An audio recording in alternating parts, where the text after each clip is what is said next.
नमस्कार दोस्तों, स्वागत है आपके अपने YouTube चैनल संस्कृत अड्डा पर। दोस्तों, आज की इस वीडियो में हम करेंगे संस्कृत प्रैक्टिस सेट में संस्कृत की परीक्षाओं के लिए महत्वपूर्ण क्वेश्चन जो आपके आगे आने वाले एग्जाम के लिए महत्वपूर्ण रहेंगे, चाहे आप इसमें किसी भी संस्कृत के एग्ज़ाम की तैयारी कर रहे हों। और अगर आपने हमारी इससे पहले वाली वीडियो नहीं देखी है तो इसे आप आई बटन पर क्लिक करके देख सकते हैं, या फिर हमारे चैनल की जो प्लेलिस्ट है वहाँ पर जाकर आप अभी तक की जितनी भी वीडियो इन सभी को आप देख सकते हैं। और वीडियो शुरू करने से पहले अगर आपने अब तक हमारे चैनल को सब्सक्राइब नहीं किया तो सब्सक्राइब कर ले, और साथ में घंटे वाले कोने से दबाकर आप ऑल पे क्लिक जरूर कर लीजिएगा, जिससे आपको हमारे आने वाली जो वीडियो है उसकी नोटिफिकेशन मिलती रहेगी। और दोस्तों, वीडियो को लाइक, कमेंट और शेयर जरूर कीजिएगा। और इसके साथ ही जो है आप हमारा जो दूसरा चैनल है रीडिंग लवर्स के नाम से इसे भी सब्सक्राइब कर सकते हैं, क्योंकि जो भी कोई नई वैकेंसी है इससे संबंधित महत्वपूर्ण अपडेट जो आती है तो हम इस चैनल पर डालते रहते हैं। इसका लिंक आपको इस वीडियो के डिस्क्रिप्शन में मिल जाएगा, तो वहां से जो आप हमारे चैनल पर पहुंच जाओगे, या फिर जो आप रीडिंग लवर्स नाम से जो सर्च करके भी हमारे चैनल पर पहुंच सकते हैं।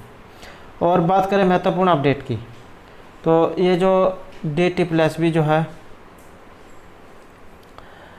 इसके द्वारा हाल ही में जो ये TGT संस्कृत फीमेल इनका जो रिज़ल्ट जारी किया जाना है, इसकी डेट जो है बता दी गई है कि किस डेट में इनका रिज़ल्ट जो है आएगा। और इसके ऊपर हमारे द्वारा हाल ही में जो वीडियो बनाई गई है, और वो वाली वीडियो आपको इस वीडियो के अंत में मिल जाएगी। तो उसमें जो आप ये अपने रिज़ल्ट डेट देख सकते हैं किस दिन आपका रिज़ल्ट आएगा। और इसके साथ ही जो ये जो DT+B जो है इसके द्वारा PGT संस्कृत फीमेल इनके लिए भी जो है वैकेंसी निकाली गई है। और अगर आपने वो वाली वीडियो नहीं देखी है तो उसे वो भी जो आपको इस वीडियो के अंत में जो है मिल जाएगी। और कितनी पोस्ट है, कब से आपके फार्म शुरू होंगे, तो जो उसमें आप बताया गया है, और वो आप उसमें देख सकते हैं। तो इस वीडियो के अंत में जो आपको ये वाली वीडियो मिल जाएगी। तो हमारा जो यहाँ पर पहला जो क्वेश्चन है ये पत्र लेखा से है। पत्र लेखा किसकी पुत्री थी, या फिर एग्जाम में आ जाए कि ये जो पत्र लेखा जो यहाँ पर पत्र जो आया है ये किस काव्य से संबंधित है, कहाँ से किस काव्य में ये आए हैं पत्र लेखा। और आपने जो कादम्बरी पढ़ी होगी महर्षि बाणभट्ट जो उनके द्वारा जो रचित है, तो उसमें पत्र लेखा नाम का पत्र आया है।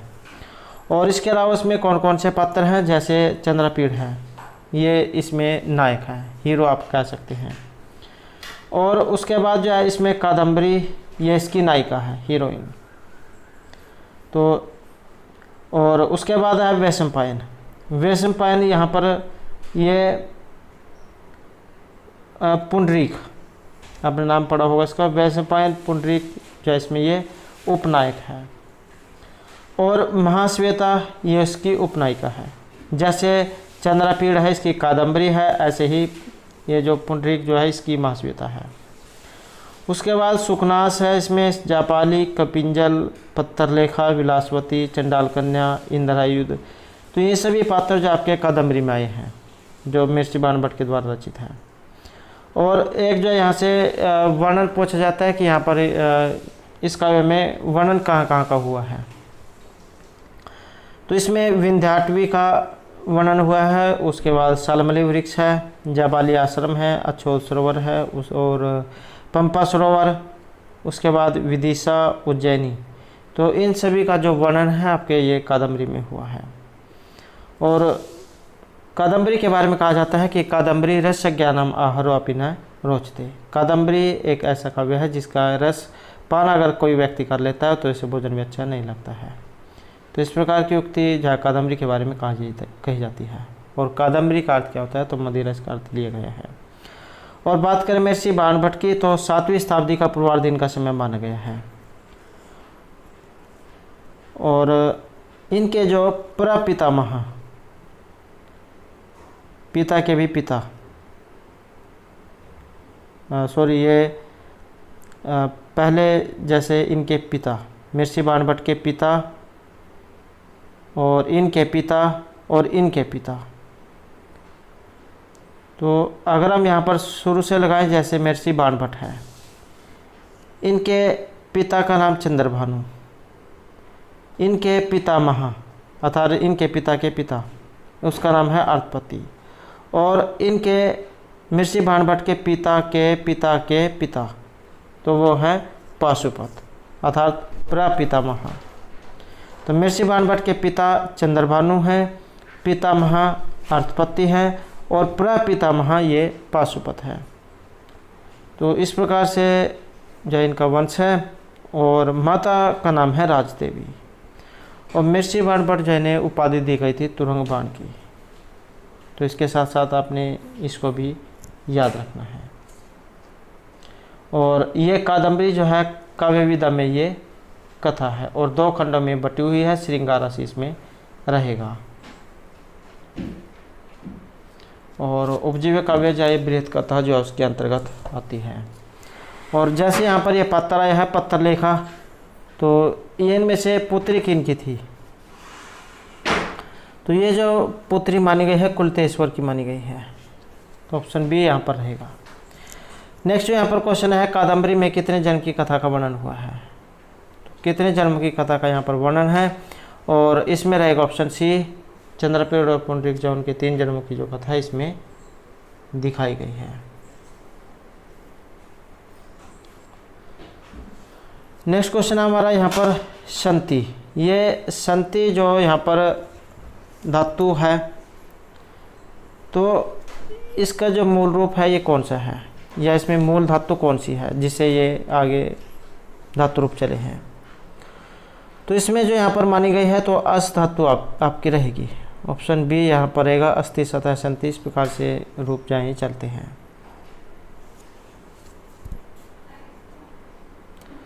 नेक्स्ट क्वेश्चन है हमारा सूली।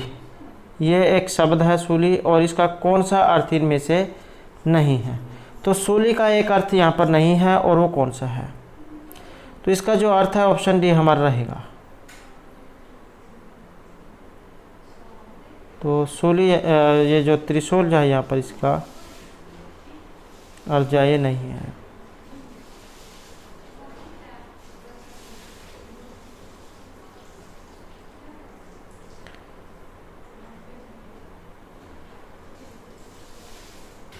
तो ये इसका पर्यायवाची जो हो सकता है, लेकिन इसका अर्थ यहाँ पर नहीं लिया गया है।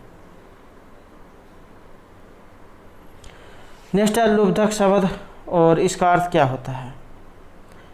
लुब्धक जो यहाँ पर आया है इसका अर्थ लिया गया है बहेली से। नेक्स्ट है हमारा कांतोदंत। इसका अर्थ क्या होता है? दंत होता है आपके मतलब दांत, लेकिन यहाँ पर इसका जो अर्थ लिया गया है ये प्रियतम के वृत्तांत से लिया गया है। ऑप्शन सी जो यहाँ पर रहेगा। तो एग्ज़ाम में इसी तरह के क्वेश्चन दिए रहते हैं जिनसे आदमी अगर किसी को अर्थ न पता हो तो वो इसका अर्थ जो अलग अलग करके देखता है। जैसे कांत हो गया, कांति मतलब सिर हो गया, दंत हो गया दांत, तो चमकते दांत या प्रिय के दांत। तो इस प्रकार से अर्थ दिए रहते हैं। तो जिसका ध्यान जा कैंडिडेट का उसी की तरफ जाता है कि इसका अर्थ हो सकता है, लेकिन क्या है उसका अर्थ अलग ही होता है। तो कांतोदंत जो है यहाँ पर इसका अर्थ ये प्रियतम वृत्तांत से लिया गया है। नेक्स्ट है उज्जैनी में स्थित जो शिवलिंग है इनका नाम क्या है? और यहाँ पर रहेगा ऑप्शन बी है।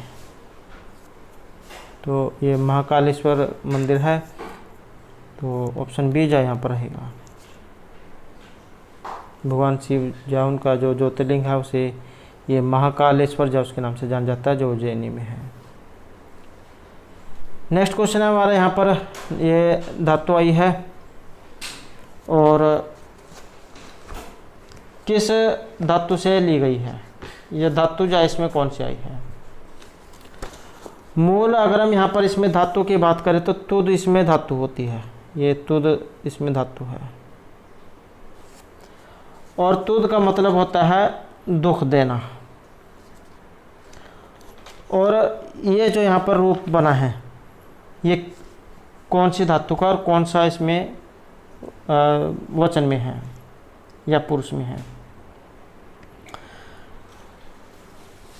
तो ये जो यहाँ पर बना है आपके लिट लकार में तो ये बना है और लिट लकार के अंदर भी अगर क्वेश्चन को और ज़्यादा यहाँ पर कठिन बना दिया जाए, पूछ ले जाए कि ये कौन से पुरुष का या कौन से वचन का है, तो प्रथम यहाँ पर पुरुष है और प्रथम पुरुष का द्विवचन ये रहेगा। और इसके जो रूप हैं कैसे चलते हैं, तुतोद, तुतुदुतुहु, तुतुदुहु, तुतोदित, तुतुदुथुहु, तुतुद, तुतोद, तुतुदिव, तुतुदिम। तो इस प्रकार से इसके रूप ये चलते हैं और लिट लकार में जाए रहेंगे। मूल धातु यहाँ पर तु धातु है और आपने तुदादि गण पढ़ा होगा, जो गण 10 जो माने गए हैं, तो उन्हीं में से है आपका ये तुदादि गण। और ये जो 10 गण हैं कौन कौन से होते हैं, जैसे भुवादि गण हो गया, आदादि गण, ज्योत्यादि गण, दिवादि गण, स्वादि गण, आपका ये तुदादि गण हो गया, रुदादि गण, तनादि गण, क्रियादि गण और चुरादि गण। तो इस प्रकार से जो ये 10 गण हैं इनमें से एक है ये तुदादि गण, जिसकी धातु ये तुद धातु है दुख देने अर्थ में, और लेट लकार का रूप है ये। नेक्स्ट यहाँ पर रहेगा अदास्यत में जो आपने पुरुष वचन बताना है, किसमें जो पुरुष वचन है ये कौन सा है।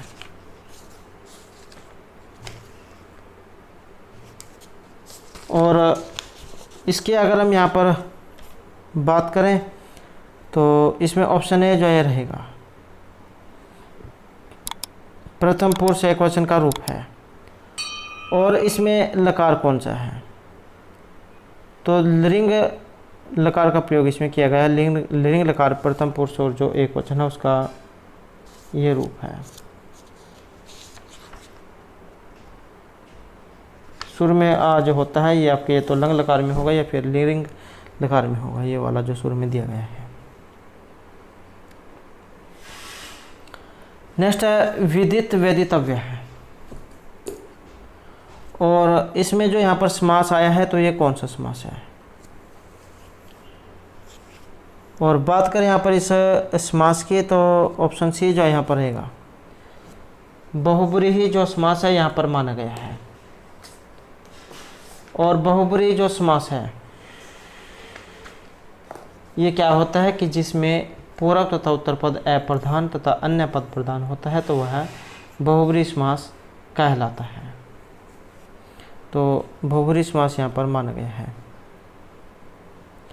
नेक्स्ट है इच्छन में कौन सा प्रत्यय लगा है। जैसे आपके जैसे खनन हो गया, खादन, गर्जन, गायन, चलन, छिंदन, दाहन, नमन, तो इसमें प्रत्यय कौन सा आया है। और इसमें रहेगा ऑप्शन डी हमारा सत्री जो आपका प्रत्यय है उसका प्रयोग यहाँ पर किया गया है। सत्री प्रत्यय और सानच प्रत्यय दोनों एक जैसे हैं। और बात करें सत्री की तो वर्तमान काल में गच्छन जाते हुए, लिखन लिखते हुए, इस अर्थ में परस्मैपदी धातु में सत्री प्रत्यय का प्रयोग किया जाता है। और इसका अर्थ भाग शेष रहता है, ऋकार सकार का लोप हो जाता है। ये जो तालव्य जो श होता है उसका लोप हो जाता है। और सत्री प्रत्यांत शब्द का प्रयोग विशेषण के रूप में होता है। इसके जो रूप है पुल्लिंग में पठत के समान, स्त्रीलिंग में नदी के समान और नपुंसकलिंग में जगत के समान चलते हैं। जैसे आपकी गम धातु हो गई, गम का सत्री में बनेगा गच्छन पुल्लिंग में, और गच्छन्ति बनेगा स्त्रीलिंग में, और गच्छत बनेगा नपुंसकलिंग में। जैसे खन धातु है, सत्री प्रत्यय हो गया और पुल्लिंग में बनेगा खनन, स्त्रीलिंग में खनन्ति और नपुंसकलिंग में खनत। ऐसे ही खा धातु है, खादन, खादंती, खादत। गरज धातु का बनेगा गर्जन, गर्जंती, गर्जत। गई धातु गाने अर्थ में, गायन, गायंती, गायत। ऐसे ही चल धातु है, चलत, चलन, चलंती और चलत। तो इसमें आपने याद रखना है कि जिसमें सुर में ना दिया गया होगा, ये जो जैसे यहाँ पर ना दिया गया है, तो ये बनते हैं पुल्लिंग में। और स्त्रीलिंग में आसान है, और खदंती, खालंती, चलंती, इच्छन्ति, तो इस प्रकार से बनेंगे। और जो नपुंसक लिंग होगा उसमें बाद में ता लगा होगा, ये वाला ता जो इसमें लगा होगा। तो इस प्रकार से आप इसकी पहचान कर सकते हैं कि ये पुल्लिंग में है या नपुंसक लिंग में है। तो सत्री में ये रूप बनते हैं। नेक्स्ट यहाँ पर आया है, इसमें ये प्रत्याहार जो वहाँ से लिया गया है, और झस प्रत्याहार इसमें पूछा गया है।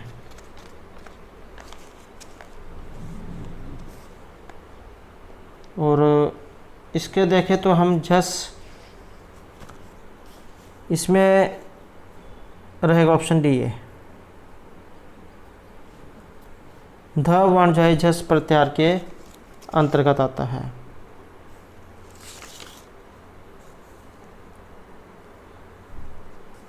और सूत्र एक काचो बसो भस झसन तस्य शध हो, ये सूत्र है।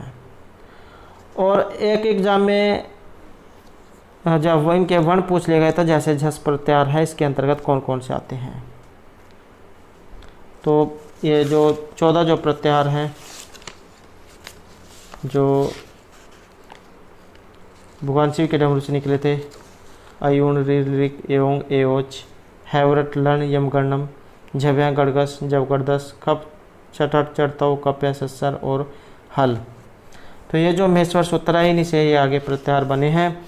और जस जो है इसमें आ जाता है फिर आपका झ, भ, घ से घर वाला घ, और ढ से ढक्कन वाला ढ, और धनुष वाला ध। तो झ, भ, घ, ढ और ध, तो ये इसमें आ जाते हैं जस प्रत्याहार में। तो जिसमें आपका ये ऑप्शन डी वाला रहेगा। प्रत्याहार जो होते हैं, इसमें जो हलंत वाला जो अक्षर होता है वो छोड़ दिया जाता है और उससे पहले वाले वर्ण गिने जाते हैं। जैसे आपका अण प्रत्याहार है, ये अण है, तो ऐ ऊण, तो इसमें कौन कौन सा आ जाएंगे, एक तो ये वाला आ जाएगा अ, उसके बाद ई और उ, ये वाले इसमें आ जाएंगे 3 अ, ई, उ, और ये वाला जो हलंत है ये छोड़ दिया जाता है। तो इस प्रकार से इसके अंतर्गत जाए अ, ई, उ, ये वर्ण आएंगे। तो इसी प्रकार से आप यहाँ पर इसका भी देख सकते हैं। आपके जब से पहले ये जो 14 जो महेश्वर सूत्र है ये याद होने चाहिए, तभी जो आप इनको कर पाएंगे। नेक्स्ट है यहाँ पर घटिका शतक, और इस उपाधि से अलंकृत किए गए थे, या फिर ये कह सकते हैं कि उपाधि दी गई थी, और ये मानी गई ऑप्शन सी में। पंडित अंबिका दत्त व्यास जो उन्हें घटिका शतक इसकी उपाधि से अलंकृत किया गया था, क्योंकि एक घड़ी में जो 100 श्लोकों की रचना करने की समर्थ रखते थे। और यह पंडित अंबिका दत्त व्यास जो इनके द्वारा शिवराज लिखी गई है, और इनका जीवन परिचय उनके द्वारा जो एक काव्य लिखा गया है, इसके ऊपर हमारे द्वारा पहले जो क्वेश्चन कराए गए हैं, तो इसे आप हमारे चैनल की प्लेलिस्ट में जाकर देख सकते हैं। नेक्स्ट क्वेश्चन है हमारा महर्षि बाणभट्ट से, इनका समय कितना है। और समय की बात करें तो ऑप्शन डी यहाँ पर रहेगा, 7वीं शताब्दी जो है इनका समय माना गया है। नेक्स्ट क्वेश्चन है हमारा, गाम दोगुदिन पय है, वाक्य में गाम की संज्ञा होगी, तो इसकी संज्ञा कौन सी है। और आपकी जो ये उभयपदी वाली जो धातु हैं, 16 जो धातु हैं, दुह, याच, पच, दंड, रुद्र, प्रच, ची, ब्रूज, सास, जी, मत, मुस, री, क्रीब है, ये जो 16 जो धातु है इनमें से है आपकी ये दो धातु दोहने अर्थ में गाम दोगुदिन पय है। तो इनके योग में कर्म कारक द्वितीय जो विभक्ति है उसका प्रयोग किया जाता है। तो ऑप्शन बी जो यहाँ पर रहेगा, गाम दोगुदिन पय है, गाय से दूध दूहता है।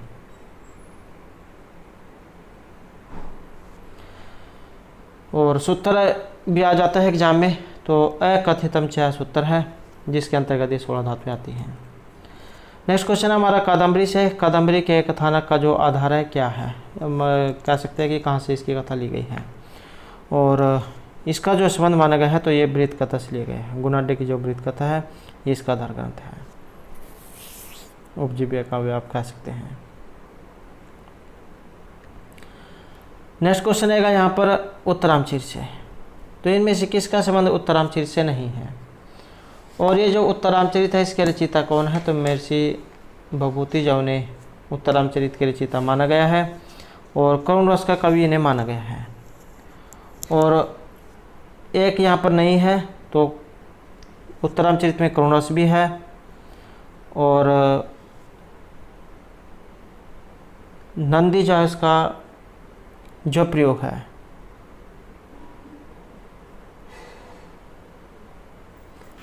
तो ये इसमें से नहीं है, तो ऑप्शन डी यहाँ पर रहेगा। इसमें अष्टपदा नदी जो है ये नहीं है। इसके अलावा जो चतुष्पदा नदी नंदी जहाज का प्रयोग किया गया है, तो अष्टपदा नंदी जो है इसकी जगह पर चतुष्पदा नंदी होना चाहिए, तब वो यहाँ पर होता, ये वाला चतुष्पदा नंदी ये होना चाहिए था, तब ये यहाँ पर सही आंसर होता है। इसके अलावा इसमें विदूषक का भी अभाव है और ये गर्भांक भी है। 7वां जो अंक है वो गर्भांक है आपका। पहला चित्रवृत्ति दर्शन है, तीसरा छायांक है और 7वां गर्भांक है। तो ये ऑप्शन डी जो यहाँ पर माना गया है। अगला क्वेश्चन रहेगा राजा सुदरक और इनकी राजधानी या फिर जो सुदरक है इनके द्वारा रचित काव्य है। तो मृच्छकटिकम जो है महर्षि जो सुदरक है इनके द्वारा लिखा गया है और 10 अंक हैं इसमें। रूपक का दूसरा वेद है ये प्रकार मृच्छकटिकम। और इनकी राजधानी कौन सी है? तो राजधानी जो है यहाँ पर विदिशा रहेगी, तो ऑप्शन ए जो यहाँ पर माना गया है। नेक्स्ट क्वेश्चन है हमारा छायांक से। छायांक का जो संबंध है इनमें से किस नाटक के साथ है? और छायांक जो ये आपके आया है उत्तरामचरित में। उत्तरामचरित का जो तीसरा अंक है इसका नाम छायांक है। नेक्स्ट जो हमारा यहाँ पर क्वेश्चन रहेगा इनका सही जो है समय आपने बताना है, कालक्रम के अनुसार इनको सही बताना है। और कालक्रम के अनुसार जो यहाँ पर इसमें सही जो माना गया है तो ऑप्शन सी को माना गया है। पहले कालिदास हुए हैं, उसके बाद भारवी और उसके बाद माघ हुए हैं।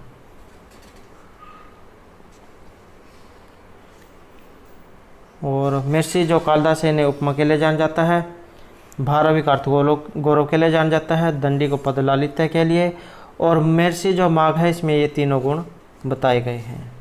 महर्षि कालिदास, भारवी और दंडी वाले। नेक्स्ट क्वेश्चन है हमारा यहाँ पर अभिज्ञान शाकुंतलम से। ये जो अभिज्ञान शाकुंतलम जो यहाँ पर आया है इसके जो नायक हैं ये दुष्यंत। तो ये इसमें किस प्रवृत्ति के हैं? और इनकी जो यहाँ पर प्रकृति जो मानी गई है तो ये धीरोदात्त प्रकृति माने गए। 4 प्रकार के नायक होते हैं ये, धीरोदात्त, धीर ललित, धीर उदत और धीर प्रशांत। तो ये अभिज्ञान शाकुंतलम के नायक हैं राजा दुष्यंत और इनका जो स्वभाव है प्रकृति ये धीरोदात्त प्रवृत्ति के माने गए हैं। नेक्स्ट क्वेश्चन हमारा यहाँ पर किरातार्जुनीय से। तो ये जो किरातार्जुनीय यहाँ पर आया है इस महाकाव्य में सर्गों की जो संख्या है कितनी है? और इसमें जो यहाँ पर हमारा सी आंसर है तो ऑप्शन बी जो रहेगा। तो किरातार्जुनीय जो है इसमें सर्गों की संख्या आपकी 18 है। और इसके अलावा श्लोक आ जाएं तो 1030 इसमें श्लोक है। महर्षि भारवी जो उनके द्वारा ये रचित है और बृहत्त्रयी जो इसमें आता है। किरातार्जुनीयम, शिशुपाल वधम और नैषधीचरितम ये इसमें आते हैं। और एक जो यहाँ पर किरातार्जुनीयम के बारे में पूछा जाता है कि इसका उपजीव्य काव्य कौन सा है? तो महाभारत का जो वन पर्व है वहाँ से ये लिए गए हैं। नायक इसमें अर्जुन है, प्रतिनायक के रूप में किराताधिपति शिव है और द्रौपदी इसकी नायिका है। नेक्स्ट क्वेश्चन है हमारा, विंध्याचल की तलहटी में बहने वाली जो नदी है ये कौन सी है? और विंध्याचल की तलहटी में बहने वाली जो नदी है इसका जो नाम है ये रहेगा Narmada, option B. Next question हमारा यहाँ पर, निधि शब्द ये किस लिंग का है? देखने से हमें लग रहा है कि ये जो स्त्रीलिंग में होगा, लेकिन इकारांत है, लेकिन है पुल्लिंग में। जैसे आप हरि है, अब है तो ये भी इकारांत, लेकिन हरि क्या है, ये पुल्लिंग में आता है। तो इसी प्रकार से यहाँ पर इसका अर्थ ये पुल्लिंग में जा माना गया है। नेक्स्ट क्वेश्चन रहेगा, इनमें से पुल्लिंग शब्द कौन सा नहीं है? तो पुल्लिंग शब्द यहाँ पर एक नहीं है, और इसमें रहेगा ये डी, सरणी जो शब्द है ये इसमें नहीं है। नेक्स्ट है, मेघदूत में यक्ष का जो नाम है ये क्या था? और इसमें रहेगा ऑप्शन सी,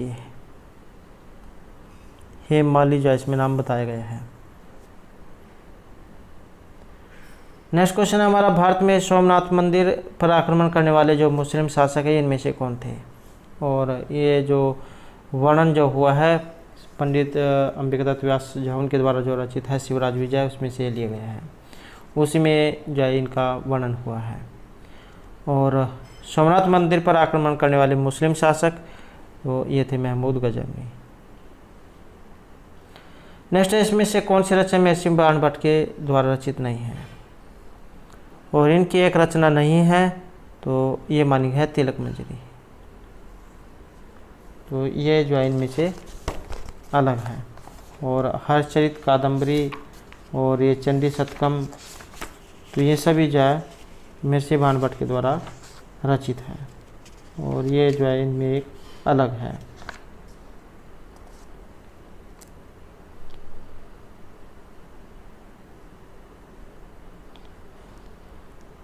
नेक्स्ट क्वेश्चन आएगा हमारा,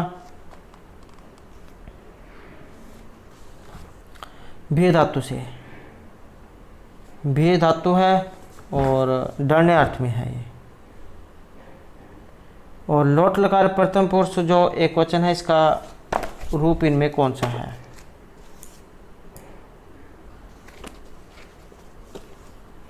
तो लोट लकार जो है इसमें बताना है, और इसमें जो यहाँ पर रहेगा तो ऑप्शन डी जाए रहेगा।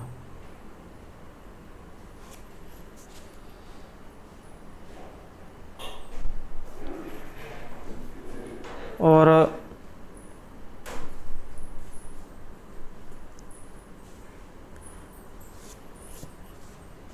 तो इसमें ये आए विभेतु जाए बनता है, विभेतु।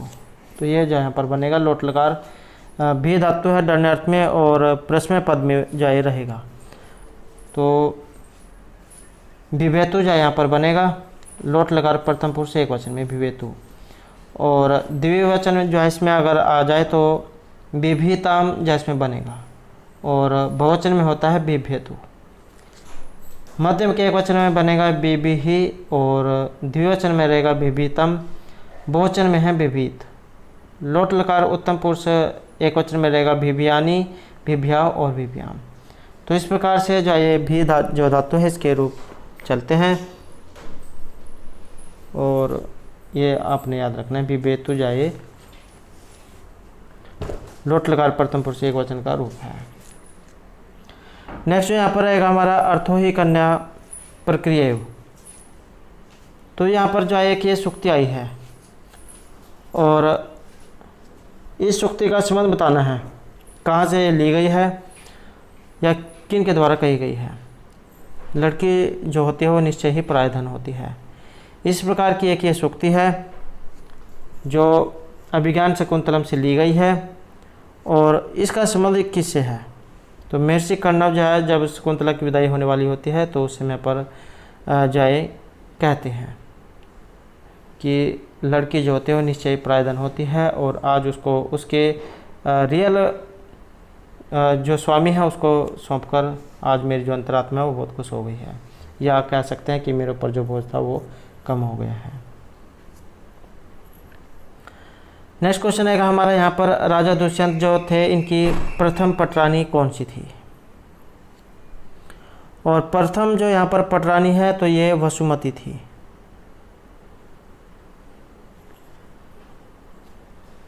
नेक्स्ट आएगा राजन शब्द है यहाँ पर, और इसका रूप आपने बताना है कि इसका सप्तमी एक वचन में जो रूप है ये कौन सा बनेगा। राजन शब्द रूप है, और इसका जो यहाँ पर माना गया है सप्तमी में, तो सप्तमी एक वचन, और इसमें जो यहाँ पर रहेगा ऑप्शन सी हमारा, तो सी आंसर ये सही है, क्योंकि ये जो आपका राजी और राजनी जो है ये दोनों रूप आपके सप्तमी एक वचन में बन जाते हैं, तो ऑप्शन सी जो है यहाँ पर रहेगा।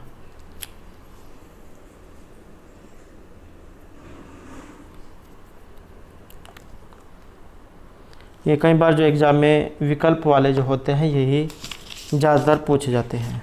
जैसे यहाँ पर इसके दो रूप बने हैं, क्योंकि इसमें ये भी बन जाता है ये भी बन जाता है, लेकिन यहाँ पर ये दोनों एक साथ दे दिए गए हैं। अगर आप इनमें से कोई से करोगे तो आपका आंसर गलत हो जाएगा, क्योंकि इसमें ये भी जो यहाँ पर दिया गया है, तो सप्तमी एक वचन में जो आपका रूप ये बनेगा।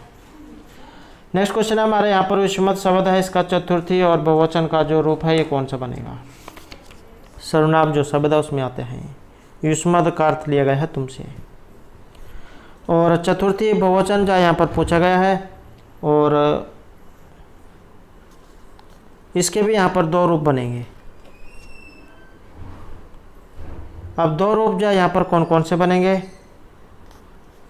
तो ऑप्शन बी यहाँ पर इसमें सही आंसर है। चतुर्थी बहुवचन जो है वह भी बनता है, और अगर इसी का एक और दे दिया जाए तो युषम भयम भी जो है इसमें बनता है, युषम भयम, तो युषम भयम ये भी जो है चतुर्थी बहुवचन का है। और सर्वनाम शब्द है, ये रूप कैसे बनेंगे इसके, त्वाम युवाम यूयम, त्वाम युवाम युष्मान, तव्या युवाभ्याम युष्माभि, तुभ्यम युवाभ्याम युष्मभ्यम, तवत युवाभ्याम युष्मत, तव युवो युष्माकम, तवी युवो युष्मासु। तो इस प्रकार से इसके रूप चलते हैं, और ये विकल्प वाले जो है अपने जरूर याद रखने हैं।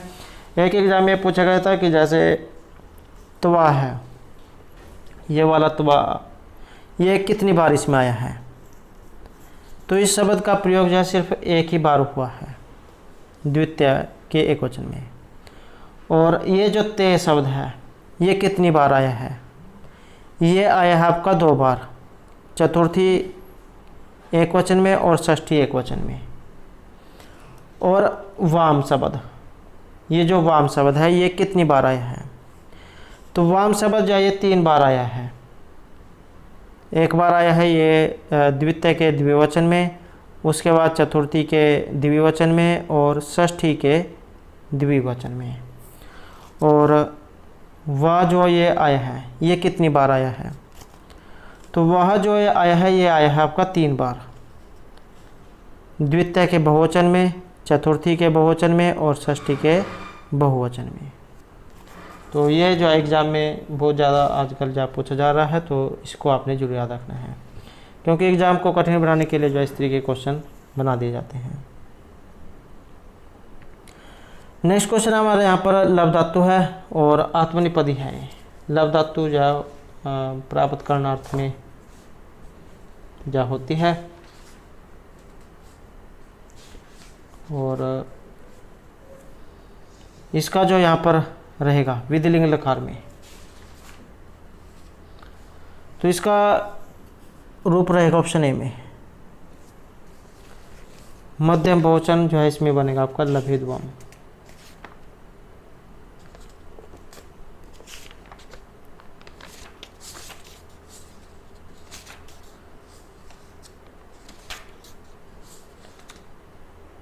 और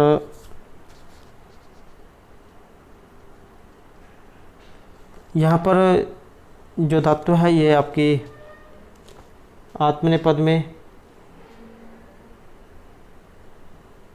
और मध्य में एक वचन अगर आ जाए, लभेथा जय रूप बनेगा, लभेथा लभेयथाम लभेध्वम।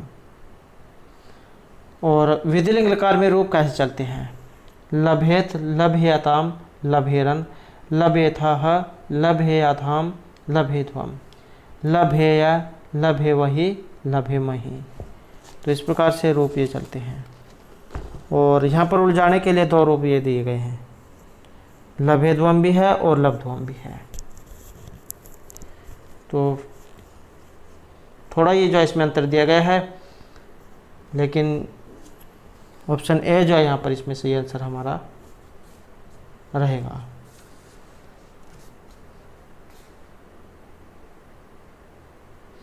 ये लभध्वम जो यहाँ पर आया है ये आपका लोट लकार में बनता है, लभध्वम।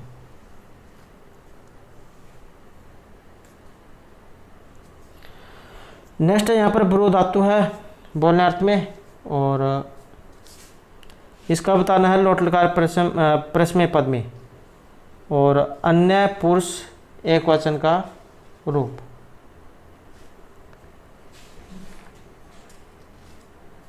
और इसका जो यहाँ पर रहेगा तो ऑप्शन सी जाए रहेगा, ब्रवीतो जाए रूप इसमें बनेगा।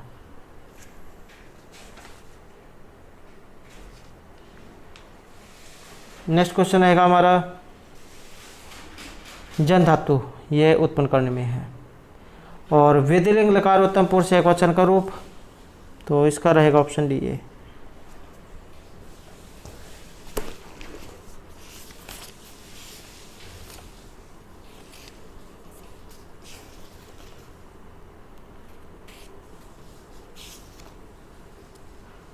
नेक्स्ट क्वेश्चन है हमारा संधि से। तो यहाँ पर संधि है और संधि जो मानी गई है ऑप्शन सी में, पद और वर्ण विधि। नेक्स्ट क्वेश्चन है रामायण बाणेन हतः बाली वाक्य में बाली जो है इसमें कौन सा कारक है।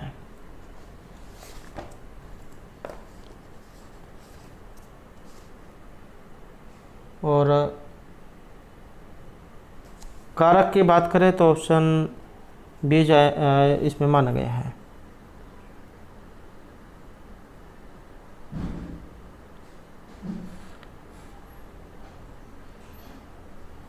लेकिन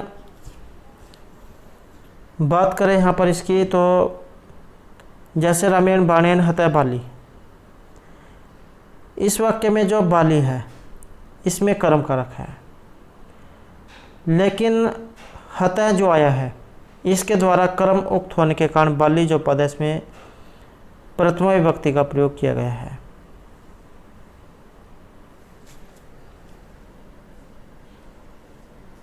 और सूत्र अगर आ जाए तो कर्तृकोणोस्तृतीय सूत्र है, अनुक्त कर्ता और कर्ण कारक में तृतीय विभक्ति होती है।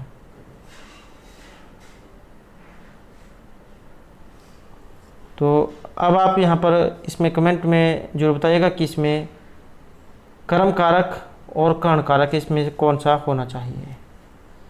और सूत्र आपका कर्तृकोणोस्तृतीय है। नेक्स्ट है द्रोणो ब्रीहि वाक्य के ब्रीहि पद में कौन सी विभक्ति है।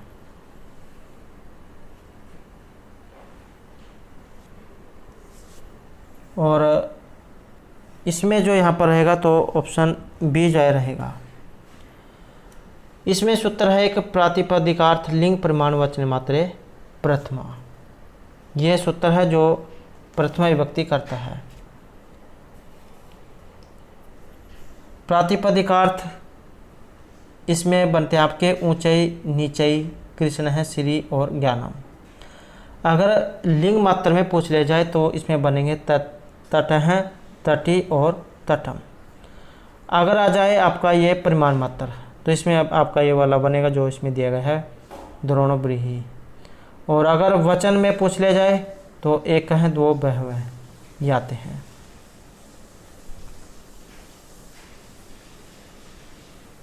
तो इस प्रकार से प्रातिपदिकार्थ लिंग मात्र परिमाण संख्या इनमें प्रथम विभक्ति होती है।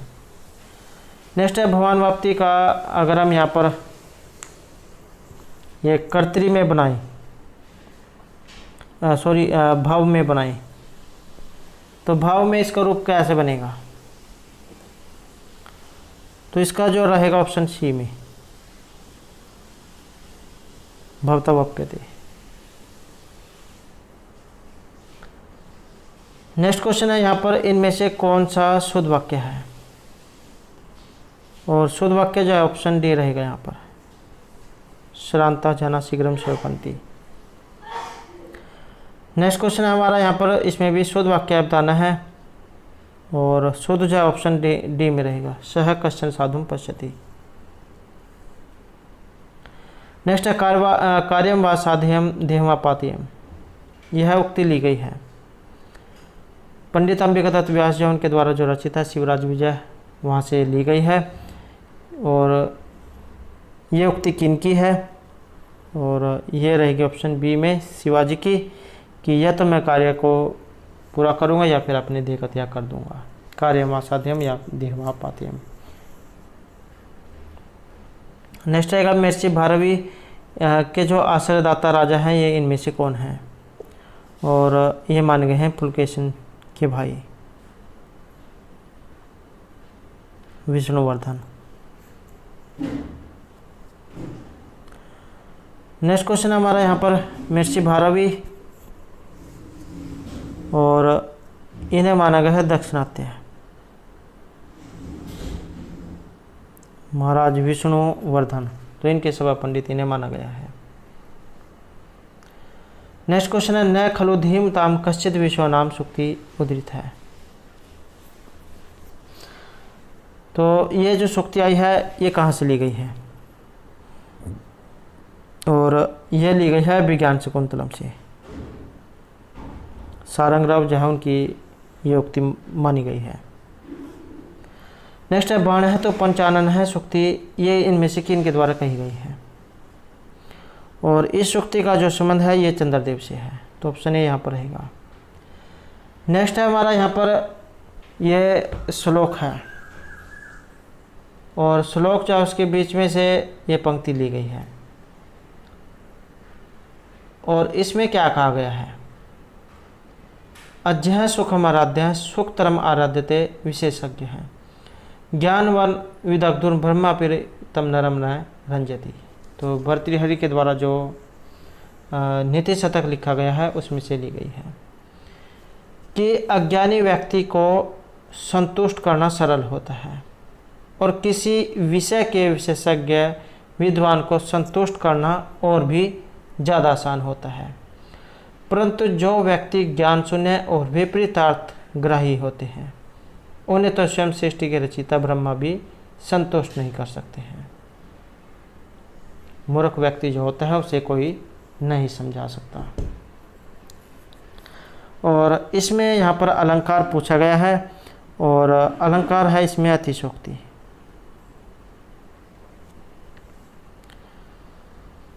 नेक्स्ट क्वेश्चन है हमारा लघुत्रय से, और लघुत्रय के अंतर्गत इसमें कौन कौन से आते हैं? तो इसमें रहेगा ऑप्शन डी कुमार संभव, मेघदूतम और रघुवंशम, ये आपके लघुत्रय में आते हैं।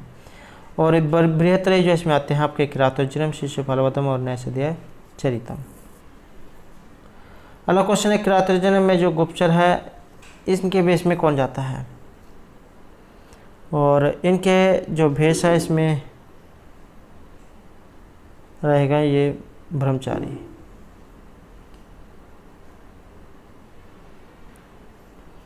युधिष्ठिर के गुप्तचर ब्रह्मचारी के वेश में युधिष्ठिर के सामने जाते हैं। नेक्स्ट क्वेश्चन हमारा यहाँ पर शुकनाश उपदेश, ये किस ग्रंथ का अंश विशेष है?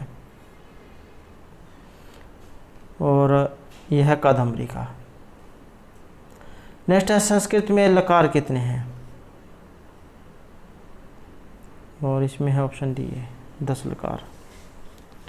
नेक्स्ट है विज्ञान शकुंतलम के चौथे अंक में कुल कितने श्लोक हैं? और श्लोकों की जो संख्या इसमें 22 मानी गई है।